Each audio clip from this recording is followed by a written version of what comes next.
ఇంకొక తండ్రి గురించి చూశాను నేను. చిరుతపులి దాడి చేసింది కుటుంబం మీద.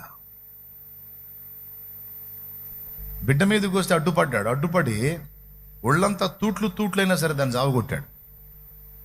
బిడ్డను సేవ్ చేసి. ఇప్పుడు మీకు ఏమర్థమైంది? చిరుతపులి అంటే దాని ఫోర్స్ ఎలా ఉంటుంది, దాని పంజా ఎలా ఉంటుంది.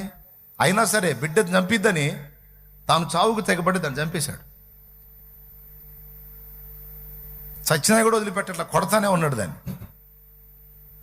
కక్ష, నా బిడ్డను గాయపరుస్తుంది. భూమి మీద ఒక తల్లికి తండ్రికి ఇంత మమతుండి ఆ కేకకు అంతగా స్పందించినప్పుడు అసలు మనల్ని వాళ్ళ కడుపులో వేసింది ఆయన. ఆయనకి ఎంత వాత్సల్యం ఉంటుందండి.